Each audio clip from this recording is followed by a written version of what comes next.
साथियों, क्या आपको पता है कि दुनिया के सबसे बड़े मोटिवेटर और सबसे पहले मोटिवेटर कौन है, जिनको देख करके हमें हर पल ये प्रेरणा मिलती है कि हाँ, हमें इनसे कुछ सीखना चाहिए।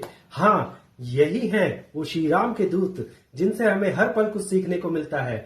निरअहंकार, विनम्रता, अनुशासन, डिसिप्लिन, समर्पण, ये ऐसी बहुत सी चीजें हैं जो हमें रामदूत, राम सेवक हनुमान जी से सीखने को मिलती है, हर पल सीखने को मिलती है। उन्होंने हर वो काम किया, वो निरअहंकारता से किया। उन्होंने कभी इसका श्रेय नहीं लिया कि मैंने ये काम किया है। उन्होंने सदैव ये कहा कि श्री राम ने मुझसे ये काम करवाया है। तो दोस्तों, इन्हीं सब बातों को देखते हुए आज हम बात करेंगे इस वीडियो में ऐसी 5 स्किल्स की जो हनुमान जी से सीखी जा सकती हैं। जी हाँ, आपके हमारे आराध्य हनुमान जी से। तो दोस्तों, स्वागत है आपका वेल्थ विद गौरव चैनल पे। इसमें हम बात करते हैं मैनिफेस्टेशन के बारे में, स्किल सेट के बारे में, मनी के बारे में और आपके समग्र विकास के बारे में, जहां पर आप ऐसी ही बातें सीख करके अपने आप को हर दिन, हर क्षण, हर पल में, हर साल में एक नया ऊर्जा का संचार पाते हैं, अपने आप में समग्र विकास करते हैं। और इसी कारण से वर्ष 2025 का यह पहला वीडियो समर्पित है हनुमान जी को। तो दोस्तों, इस बार हम बात कर रहे हैं राम जी के प्रिय हनुमान जी, जो उनकी इस स्किल्स के बारे में, जिनको आज के युग में भी जानना बहुत ही जरूरी है, अपने बच्चों को सिखाना बहुत ही जरूरी है। क्योंकि दोस्तों, पवन पुत्र की भक्तिमय और प्रेरणात्मक कहानियां तो हम अपने बच्चों को सुनाते ही रहे हैं, मगर जब तक हम उनकी जो मैनेजमेंट स्किल्स हैं वो भी हम बड़े बच्चों को भी सिखा करके उनको प्रेरित कर सकते हैं कि वो जीवन में पल पल निर्मल भक्ति की तरफ आश्रित हो और अनुशासन और डिसिप्लिन का पालन कर सके। तो दोस्तों, केवल भक्ति और सेवा की शिक्षा ही इसका ये महत्वपूर्ण पार्ट नहीं है, बल्कि जीवन में कई अद्भुत स्किल्स भी हमें सीखने को मिलती है। अगर आप जिंदगी में कुछ हासिल करना चाहते हैं, कुछ पाना चाहते हैं, तो हनुमान जी से बढ़कर कोई प्रेरणा नहीं है। आइए जानते हैं कि हनुमान जी से हमें कौन कौन सी महत्वपूर्ण स्किल्स सीखने को मिलती है। तो सबसे पहली स्किल्स जो आती है वो है अनुशासन और समर्पण। दोस्तों, सबसे पहली और महत्वपूर्ण स्किल जो है वो है अनुशासन और समर्पण। हनुमान जी से हमें सीखने को मिलता है कि उनका संपूर्ण जीवन प्रभु के चरणों में समर्पित रहा। वो किसी भी काम का श्रेय खुद नहीं लेते थे। वो तो भगवान श्री राम की प्रेरणा से मैंने किया, भगवान श्री राम ने करवाया। कभी भी उन्होंने अहंकार नहीं जताया, निरअहंकारी रहे। कहने का मतलब है कि आपको कोई भी काम अगर करें, आप किसी भी कंपनी में हैं, तो आपको उसका श्रेय नहीं लेकर के अपने से बड़े बॉस को उसका श्रेय दीजिए, तो आपको परिणाम और भी सुखद मिलेंगे। दोस्तों, हनुमान जी की समर्पण का ही, अनुशासन का ही भाव है कि वह सीता माता की खोज हो, लंका में आग लगाना हो, या फिर हनुमान जी ने हर कार्य में अनुशासन और पूर्ण समर्पण दिखाया। उनकी रामकाज में इतनी गहरी निष्ठा थी कि वे हर चुनौती को अपने अनुशासन और समर्पण से पार करते। वे हमें अपने जीवन में भी हनुमान जी की तरह अनुशासन और समर्पण का भाव लाना चाहिए। चाहे हमारा लक्ष्य कितना भी बड़ा क्यों ना हो, हमें उसके प्रति समर्पित रहना चाहिए। हनुमान चालीसा में दोस्तों कहा गया है, राम काज करिबे को आतुर। मतलब हनुमान जी सदैव राम का कार्य करने के लिए प्रेरित रहते थे, तत्पर रहते थे। एक बार की बात है, हनुमान जी अपनी शक्तियां भूल गए थे। बचपन में बहुत नटखट थे और मतंग ऋषि ने उन्हें श्राप दिया था कि तुम अपनी शक्तियां भूल जाओगे, और उस दिन से हनुमान जी अपनी शक्तियां भूल गए थे। मगर मतंग ऋषि ने प्रार्थना करने पे ये भी बताया था कि जब तुम्हें अपनी शक्तियां याद दिलाई जाएंगी तो तुम्हें अपनी शक्तियां याद आ जाएंगी। और ऐसा ही हुआ। जब लंका कांड करना था, उससे पहले हनुमान जी अपनी शक्तियां भूल गए थे, तो जामवंत जी जो सबसे वृद्ध वानर थे, उनके याद दिलाने पर हनुमान जी को अपनी शक्तियां याद आई। और तब वो भोलेपन से पूछते हैं, तो अब मुझे करना क्या है। मतलब हनुमान जी इतनी शक्तियों के स्वामी हैं, इतने अनुशासन प्रिय हैं, इतने बड़े स्वरूप के मालिक हैं, इतनी साधना करते हैं, मगर जब उन्हें शक्तियां याद दिलाई जाती हैं तो उसके बाद वो पूछते हैं कि मुझे करना क्या है, ये तो बताइए। तो दोस्तों, यह हनुमान जी का अनुशासन और समर्पण ही है कि जब जामवंत जी ने उन्हें अपनी शक्तियां याद दिलाई तो वो अबोध बालक की तरह पूछते हैं, मुझे करना क्या है। और जब जामवंत जी ने उन्हें बताया कि उन्हें करना क्या है, तो उन्होंने लंका की ओर देख करके एक छलांग लगाई, और जिस पर्वत से छलांग लगाई लंका की ओर, यकीन मानिए वो पर्वत तो बिल्कुल धरती में ही कहते हैं कि समा चुका था। और उसके बाद वो लंका पहुंचे, और लंका में जो जो उन्होंने कांड किए वो तो एक बहुत बड़ी लंबी कहानी है, जो इसमें कि बड़े बड़े कांड आते हैं, बड़े बड़े सुंदर कांड आते हैं, लंका कांड आता है और आगे बहुत सारी बातें आती हैं। पर यहाँ पर सीखने की बात यह है दोस्तों कि हमें भी अपनी स्किल्स होने पर भी और नई चीजें सीखने के लिए हमेशा आतुर रहना चाहिए और जानने के लिए आतुर रहना चाहिए। कभी भी यह अहंकार नहीं पालना चाहिए कि मुझे सब आता है, अब मुझे समर्पण और अनुशासन की कोई जरूरत नहीं है, अब मैं सब चीज कर लूंगा। नहीं, ऐसा नहीं है दोस्तों।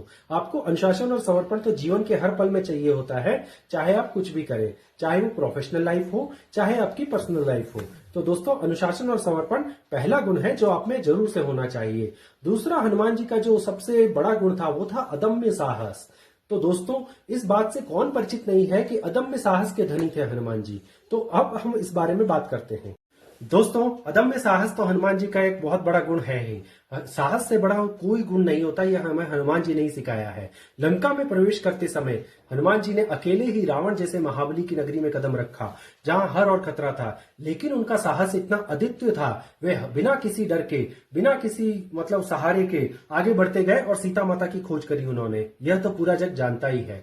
हनुमान जी का लंका में जाना और वहां की पूरी सेना से अकेले ही सामना करना हमें यह सिखाता है कि अगर आप में साहस है, अगर आप कोई भी मुश्किल या समस्या आपको डरा नहीं सकती है। जीवन के हर क्षेत्र में हमें इसी साहस की आवश्यकता होती है, चाहे वह कैरियर हो, परिवार हो या कोई व्यक्तिगत चुनौती। दोस्तों, हनुमान जी का साहस एक और उस समय भी देखने को मिलता है जब रावण ने उन्हें पकड़ लिया था और भरी सभा में वो खड़े थे। तो रावण उन्हें कहता है, देख हनुमान, तेरे पास में मौत खड़ी है। तो हनुमान जी साहस का परिचय देते हुए उस समय कहते हैं, बिल्कुल भी नहीं घबराते हैं, कि रावण, मौत तो मेरे पास खड़ी है, मगर देख तुझे रही है और मुझसे पूछ रही है निपटा दूं कि अभी रुकना है। तो दोस्तों, ये था हनुमान जी का साहस, जो दुश्मन के सामने खड़े होने पे भी बिल्कुल नहीं घबराए और रावण को उसी की भाषा में जवाब दिया। तो हमें ऐसे ही अद्वितीय साहस की जरूरत है अपने पराक्रम दिखाने के क्षेत्र में, अपनी जो प्रोफेशनल लाइफ है उसमें और अपनी जो पर्सनल लाइफ है उसमें भी। तो दोस्तों, हमें भी डरना नहीं चाहिए और अदम्य साहस का परिचय दिखाना चाहिए। दोस्तों, तीसरी महत्वपूर्ण स्किल है धैर्य और सहनशीलता। हनुमान जी का धैर्य असीमित था। जब उन्होंने सीता माता की खोज में समुद्र को पार किया तो उनका धैर्य और सहनशीलता देखते ही बनती थी। उन्हें पता था कि उनके ऊपर राम जी का आशीर्वाद है और काम जरूर होना है, इसलिए उन्होंने अपना धैर्य कभी नहीं खोया, अपना आपा कभी नहीं खोया। हमें भी दोस्तों, कोई भी काम करते वक्त जब तक परिणाम नहीं मिल जाता है, सुखद परिणाम नहीं मिल जाता है, तब तक अपना धैर्य और सहनशीलता नहीं खोनी चाहिए। हनुमान जी ने लंबे समय तक सही इंतजार किया और हर कार्य को बड़ी सहनशीलता से अंजाम दिया। दोस्तों, आज की भागदौड़ भरी जिंदगी में लोगों को हर काम में जल्दबाजी रहती है। धैर्य और सहनशीलता के गुण तो उनमें दिखाई नहीं देते हैं। आज आपको अपना प्रॉफिट हर रोज डबल करना है, हर 6 महीने में डबल करना है, हर साल में डबल करना है, मगर जो भगवान से हमें सीखने को मिलता है कि हर काम अपने समय पर होता है। हनुमान जी ने यही सिखाया कि श्री राम की प्रेरणा लेकर के आप काम प्रारंभ कीजिए। अगर आपकी नीयत सही है, अगर आपका रुख सही है, अगर आपकी दिशा सही है, तो आप जल्दी अपनी मंजिल को पालेंगे और चिंता मत कीजिए, उसमें आपको जरूर सफलता मिलेगी। अगर आप किसी बड़े लक्ष्य को पाना चाहते हैं तो धैर्य रखना बहुत ही जरूरी होता है। जीवन की हर परिस्थिति में हमें शांत और संयमित रहकर सही फैसले लेने चाहिए। दोस्तों, तीसरी और जो चौथी स्किल है वो है समस्या समाधान। समस्या समाधान यानी कि प्रॉब्लम सॉल्विंग एबिलिटी। ये बहुत बड़ी जो खूबी थी वो हनुमान जी की थी। अब इसे आप किसे कैसे नरेट कर सकते हैं, इससे एक उदाहरण से समझते हैं। एक बार जब हनुमान जी सीता माता को ढूंढने के लिए जा रहे थे तो बीच में आई सुरसा राक्षसी। तो जब लंका की ओर प्रस्थान कर रहे थे हनुमान जी, तो सबसे पहले उनका पाला पड़ा सुरसा राक्षसी से। निरंकारता और बुद्धि का सही इस्तेमाल और प्रॉब्लम सॉल्विंग की सबसे सही मिसाल इस उदाहरण से हमें देखने को मिलती है। यहां से सीख सकते हैं आप कि कैसे सुरसा से टकराव हुआ और उन्होंने उस परिस्थिति को टाला। तो सुरसा बोली, मैं तुम्हें खाऊंगी। हनुमान जी बोले, आपके पास समय होगा, हमारे पास तो नहीं है। पहले सीता माता के पास मिलाए फिर चाय खा लेना, मगर अभी नहीं। तो सुरसा बोली, नहीं। तो फिर हनुमान जी बोले, चलो तो फिर देर क्यों करती हो, शुरू करो। तो सुरसा ने अपना मुंह बढ़ाना स्टार्ट किया। 1 योजन का मुंह, यानी कि 8 मील 1 योजन में होते हैं, इतना बड़ा मुंह किया। जब सुरसा ने 1 योजन का मुंह किया तो हनुमान जी 2 योजन के हो गए। तो यहीं पे पंक्ति बनी, जस जस सुरसा बदन बढ़ावा, तासु दून कपि रूप दिखावा।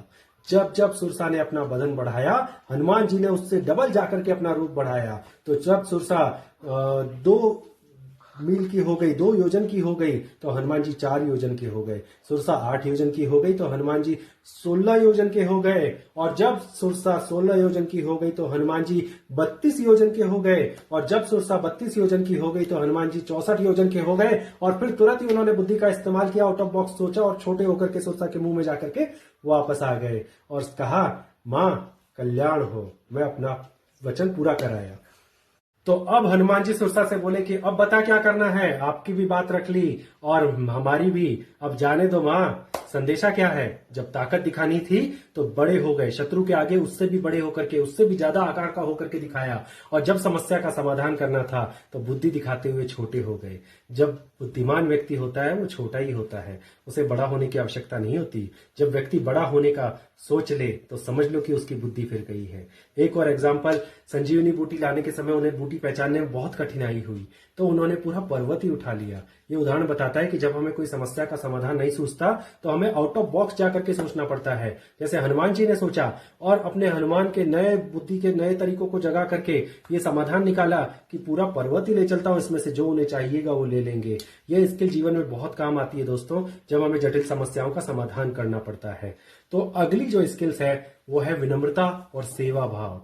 सेवा भाव तो कूट कूट के हनुमान जी में भरा था, तो अंतिम और सुंदर सबसे स्किल है विनम्रता और सेवा भाव। हनुमान जी जिनमें अपार शक्ति थी फिर भी वे हमेशा विनम्र और सरल बने रहे। उनके पास अनंत शक्तियां थी लेकिन उन्होंने कभी घमंड नहीं किया और हमेशा भगवान राम की सेवा में लगे रहे। उनका सेवा भाव और ह्यूमैनिटी हमें सिखाता है कि चाहे हम कितने भी बड़े क्यों न हो जाए, हमेशा हमें विनम्र बने रहना चाहिए। दोस्तों, हनुमान जी की हर कथा में हमें उनका सेवा भाव ही नजर आता है। चाहे राम जी के लिए संजीवनी बूटी लानी हो या लंका में राक्षसों से लड़ना हो, हनुमान जी ने कभी अपनी शक्तियों का प्रदर्शन नहीं किया। अपने हर कार्य को सेवा के रूप में ही देखा। जब हनुमान जी सीता जी के पास गए और पहुंचे और रावण धमका रहा था तो हनुमान जी पत्तों के बीच में जाके छुप गए। रावण ने सीता जी को धमका कर कहा, 1 महीने का समय है, या तो हाँ करो या गर्दन काट दूंगा। रावण बार बार अपनी तलवार निकालकर दिखा रहा था। रावण चला गया तो हनुमान जी चुपचाप से अंगूठी गिरा दी और सीता माता के सामने आए। सीता माँ ने अंगूठी देखी तो उन्हें समझ नहीं आया कि एक अंगूठी कहाँ से आई। हनुमान जी कूदे तो सीता माँ ने पूछा, आप कौन? तो हनुमान जी ने अपना कोई बड़प्पन नहीं दिखाते हुए सीधे से कहा, राम दूत में मातु जान की, सत्य सपत करुणा निधान की, यह मुद्रिका मातु में आनी, दीनी राम तुम कही सहदानी। मैं राम जी का दूत हूं और उनकी शपथ खा के कहता हूं कि इससे ज्यादा मेरा कोई परिचय नहीं है। तो देखा साथियों, इससे हमें पता चलता है कि इतने बड़े शक्तिशाली हनुमान जी अपने को कोई अहंकारी नहीं मानते, निरअहंकारी मानते हैं, अपने को राम के प्रति समर्पित मानते हैं। और जिस हनुमान ने पूरी लंका को जला दिया वे कहते हैं कि मेरा तो कोई परिचय है ही नहीं, मैं तो केवल राम जी का दूत हूं। हमारे जीवन में भी चाहे जितनी भी सफलताएं क्यों ना प्राप्त हो, हमें भी हमेशा निरअहंकारी और सेवा और विनम्रता को अपनाकर चलने वाला बनना चाहिए। दोस्तों, देखा आपने, हनुमान जी से हमें ये 5 महत्वपूर्ण स्किल सीखने को मिलती है। अनुशासन और समर्पण, दूसरी साहस और धैर्य, समस्या का समाधान, विनम्रता और हम्बलनेस, निरअहंकारिता। हनुमान जी सिर्फ भक्ति के प्रतीक नहीं है बल्कि जीवन के हर क्षेत्र में एक आदर्श प्रेरणा है। अगर हम इन गुणों को जीवन में अपनाते हैं तो हम हर चुनौती को पार कर सकते हैं और जीवन में सफलता प्राप्त कर सकते हैं। तो दोस्तों, आपको यह वीडियो पसंद आया होगा आशा करते हैं, और इस वीडियो के नीचे लाइक और कमेंट करना ना भूलिए। सब्सक्राइब तो आपने कर ही रखा है, नोटिफिकेशन बेल को भी ऑन कर दीजिए ताकि हमारा हर नया वीडियो आपको जरूर पा सके।